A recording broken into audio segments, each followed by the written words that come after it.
Honestly, as far as like an animal goes, if you're gonna have a penis, a face hugger isn't the worst kind of penis you could have. No. I mean, you could have an ass hugger, which if you're into butt stuff might be a good thing. I have no idea, but I don't know what an ass hugger would look like. Not Probably like just a face hugger. You just stick it on an ass. It's just wider, yeah. It's the same. And its tendril thing goes deeper. Ew. Yeah, well, That's butts gross. are deeper than mouths.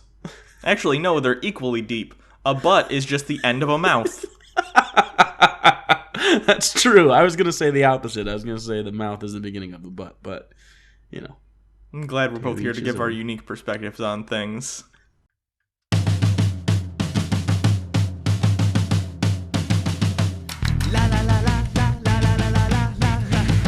Here we go. It's the Bible reloaded, the logic explosion, like Jesus and Moses, but it's Hugo and Jake. The Bible is jaded, and most of it taken, so get educated with Hugo and Jake. Pull up you and stop what you're doing, it's Bible reloaded time. They call it debated, the theists will hate it, I'm talking to taken, but it's Hugo and Jake. So on with the show then, it's not getting coded, it's the Bible reloaded, with Hugo and Jake, with Hugo and Jake.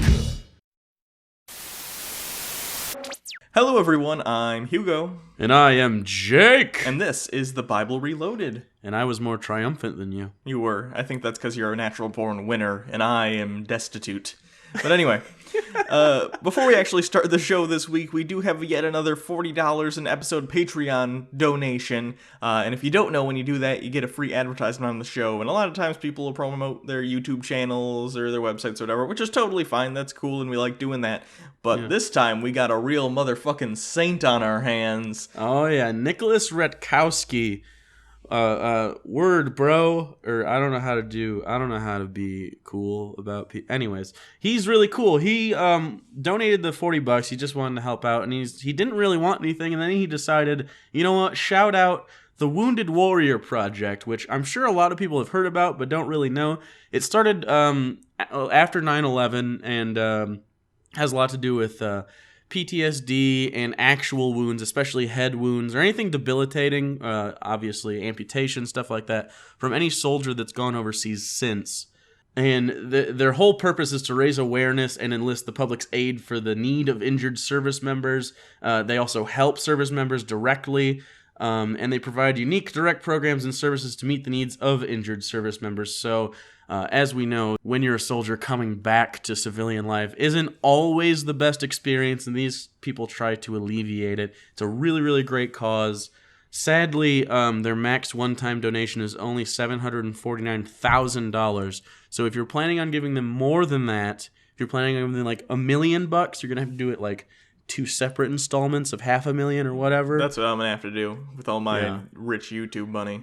Yeah, I'm definitely gonna have to make installments. So this is a really great thing. We may have a link on screen, but if not, please check out the description box. At least check out the site and consider making a donation of anything you can. It could be $1, could be 50 cents, could be $749,000. But no more. But no more. They will not take it. And help out some veterans that really need it. So enough of that. Let's get back to what's really important. Reading a really, really old book and making poop jokes. Anyway. Yeah, pretty much. So last time, if you don't remember, Jehu, the new king of Israel, came to power and God said to him, hey, you know the families that were in charge before you?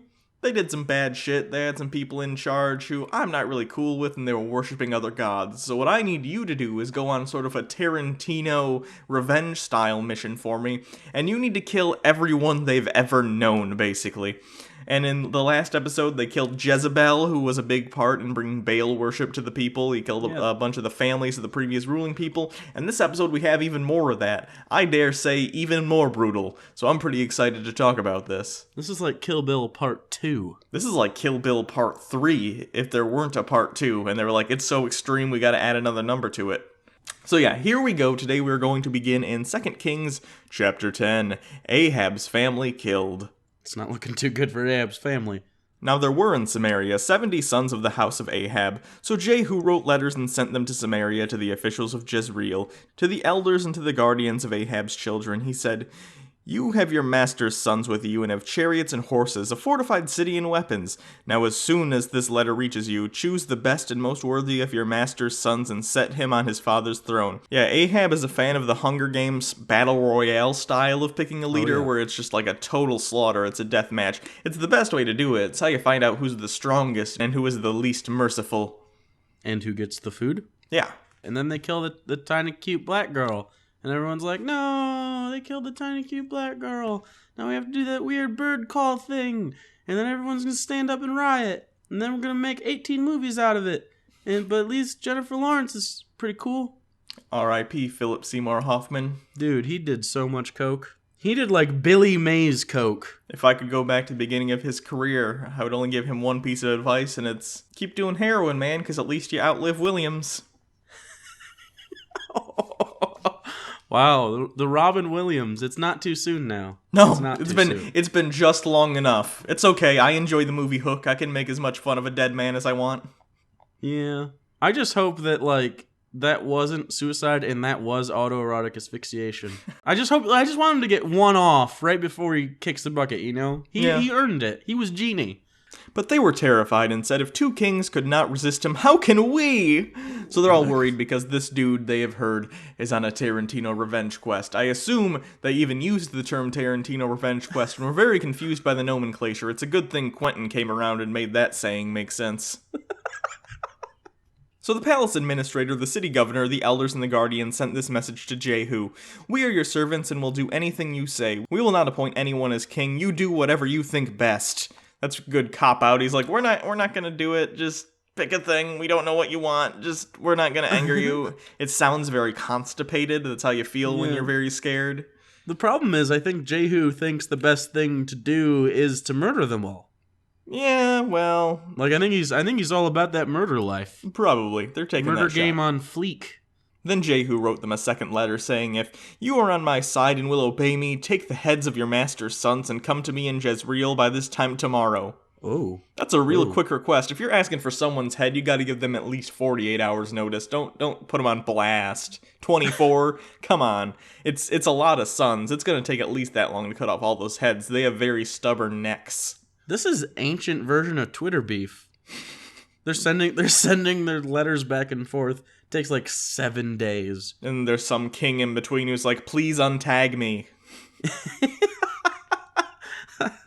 Now the royal princes, 70 of them, who were with the leading men of the city, who were rearing them, with the letter arrived. These men took the princes and slaughtered all 70 of them. Wow, they had very little remorse for the children that they had helped raise.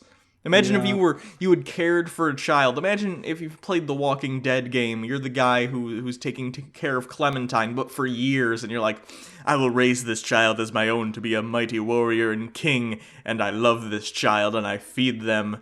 And then someone brings a letter, it's like, you gotta cut its head off, and you're like, oh, well, that frees me up for the next, 15 years. So, awesome. Honestly, I was not feeling this. I get to go, hunt and do wilderness things now, so that's cool. Wilderness things? Yeah, I assume people in the desert at the time were like, oh, you just get to go outside and do wilderness things because the internet wasn't a thing. So you just had to, go be a person. Yeah, no, in my head it was like, I'm gonna go binge Netflix things like Broadchurch and, I don't know, Peaky Blinders. Nope. Other things that people say are good but I'll never watch. No, you just gotta go outside and, be alive. They put their heads into baskets and sent them to Jehu and Jezreel. That's courteous of them. It's kind of rude to just send heads, because you could just send heads, but you gotta get nice baskets woven for it. Kind of like a muffin basket, but instead of delicious muffins, it's a rotting head.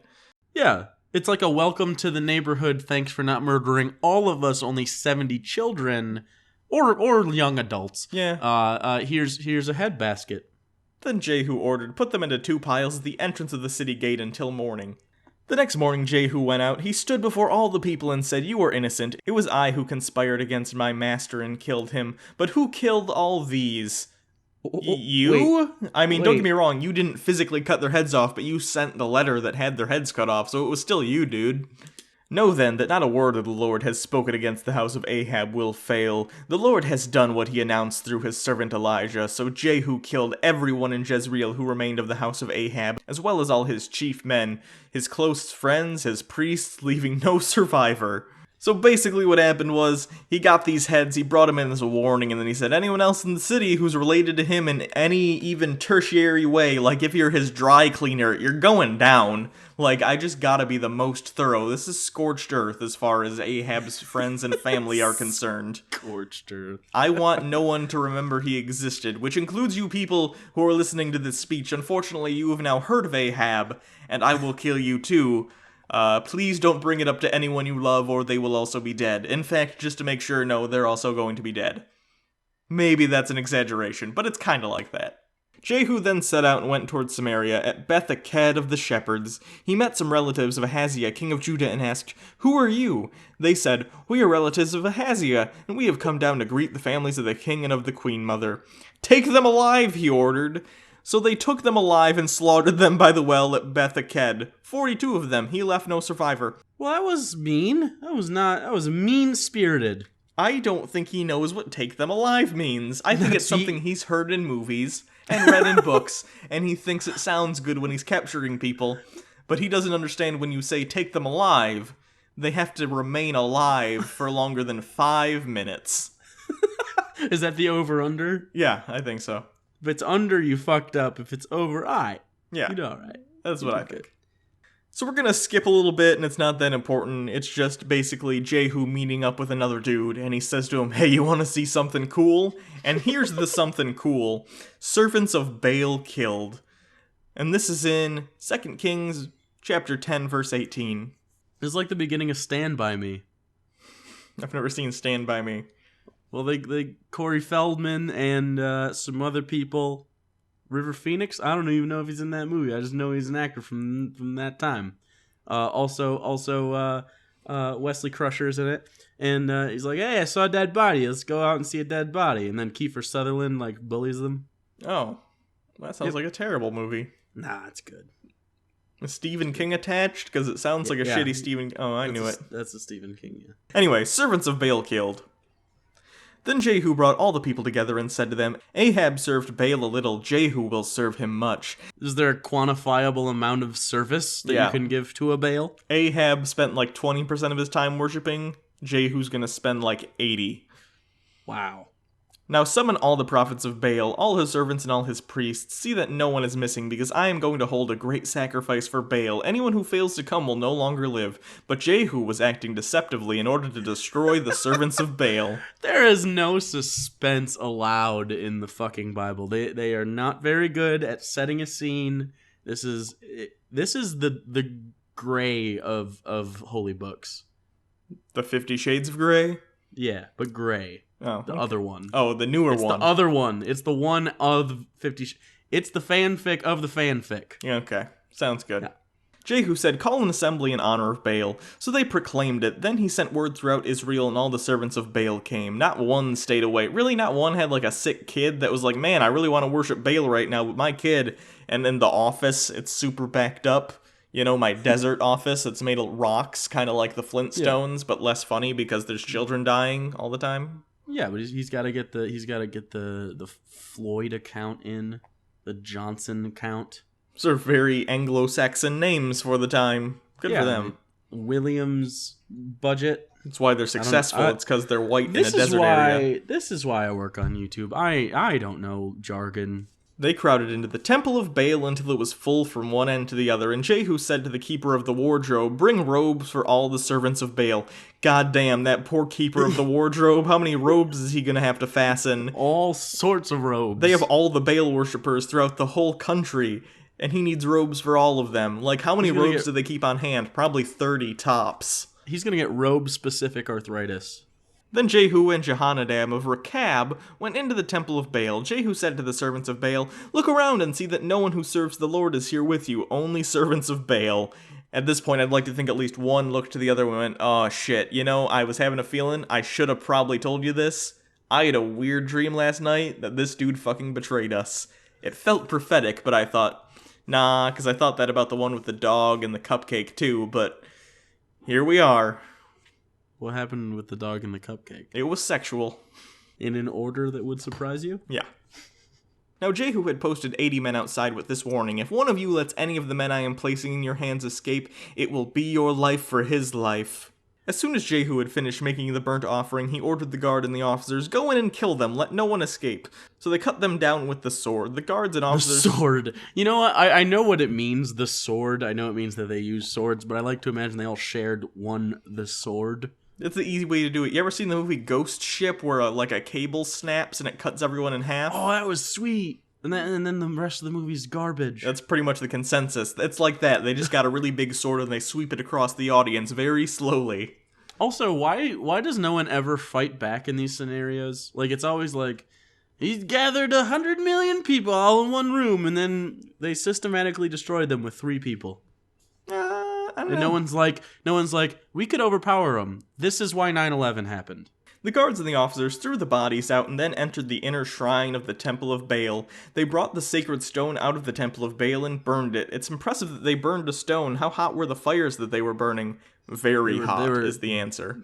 Burning bush hot. They demolished the sacred stone of Baal and tore down the Temple of Baal, and people have used it as a latrine to this day. Oh, that's great. Solid Bible humor. Take that, Baal worshippers. We shit on your old temple. Anytime you get this sort of thing, it's always like a fuck you in our holy text to those specific people. This is in the same vein as the slam pieces we've read before. The one we always use, which is the best one, is Job and his daughters, where he fucks his daughters. See, I'd like to think that just really happened. Job was a really sexy man, his daughters had some serious issues, and they thought his cum was his approval. Pump that approval right into him, Dad. Oh, God. Yeah, I'm disappointed by a lot of the things I say on this show, but I've desensitized myself to my own disgustingness at this point that honestly, I'm almost proud of it. This has become a thing we do, and I think it's important that we have one most episodes. So please tweet us #CumApproval. CUM, please. CUM is very important to me. The Lord said to Jehu, "Because you have done well in accomplishing what is right in my eyes, and have done to the house of Ahab all that I had in mind to do, your descendants will sit on the throne of Israel to the 4th generation." Oh. So basically, man, you killed those people so good. You can go ahead and, like, your kids, and then your grandkids, and then your great-grandkids, they're going to be on the throne too. And then I don't know what's going to happen. Probably something really bad to them, because I have a track record of turning on kings really bad. Like what you did. That's probably going to happen to your descendants too. But don't worry about that right now, because you'll be dead by then. Yet Jehu was not careful to keep the law of the Lord, God of Israel, with all his heart. He did not turn away from the sins of Jeroboam, which he had caused Israel to commit. In those days, the Lord began reducing the size of Israel. Oh, the Lord did it. Yeah. It wasn't everyone else I like that had influence on Israel. I love when they say stuff like this, though. It's real nice to point out these places where it's so clearly biased. Like, oh, we're shrinking. Why could that be? Maybe it's because we're bad at being a military, or maybe a lack of resources. Nah, God just wanted to downsize it, to simplify it. Yeah, he's got a lot on his plate right now. Walking Dead just started.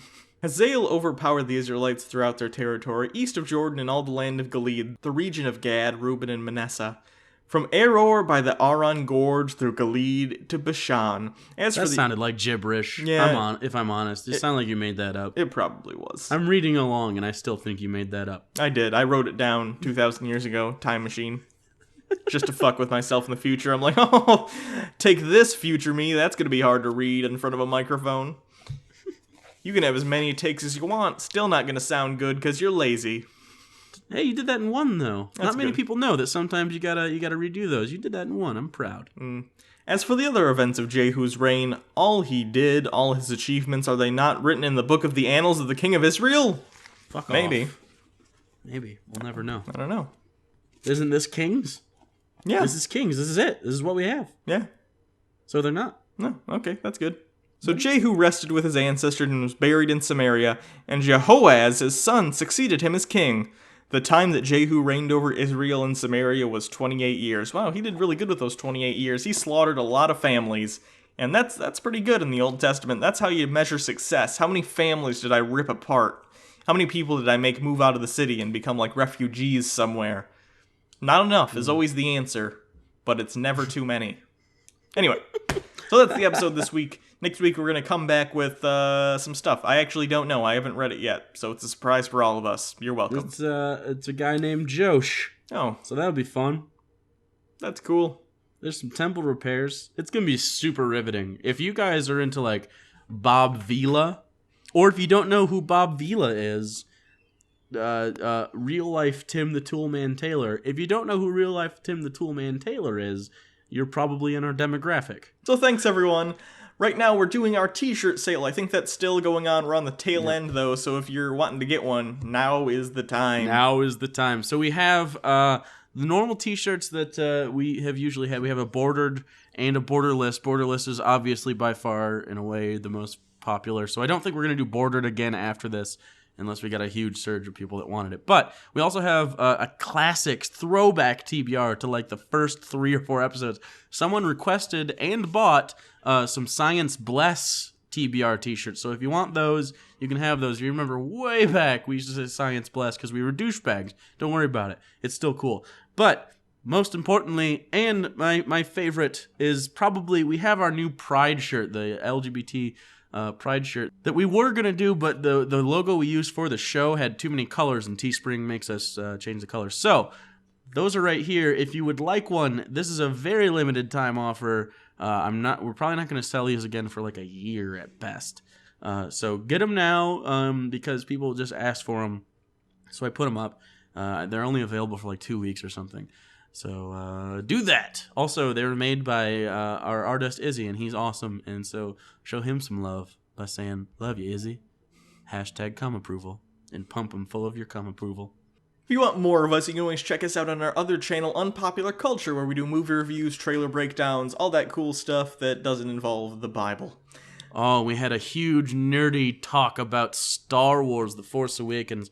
So if you want an hour of Star Wars talk, go there and click that, because it was so fun, and we're going to talk about it moving forward. There's a lot of awesome nerdy stuff happening, especially in the last quarter of 2015, so we're super pumped. Also, we will have Fallout 4 stuff over there next month, because it comes out November 10th. Yes. If you want to follow us on Twitter, you can always follow us at Bible Reloaded. You could follow Hugo at Hugo Reloaded. You could also subscribe and get more of the Bible-y fudgy goodness on the inside. You can just bite right into it. If you want, you can donate to our Patreon campaign. We do a once-a-month patron-only hangout, which we have yet to do this month, even though it is the end of the month.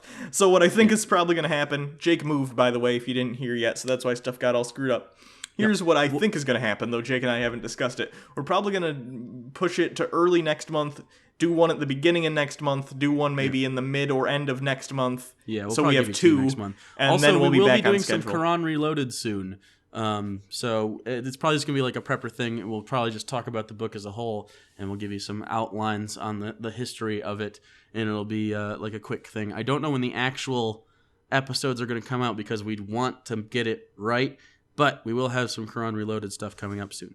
Yes. So, other than that, thanks everyone. Until next time, I'm Hugo. And I am Jake. And this has been the Bible Reloaded. And next week we go on a Quentin Tarantino-style mission to kill Quentin Tarantino so we can stop getting revenge films every 2 years. But it's all out of order. Sure. That's a good gimmick. Call Quentin. Tell him we're coming.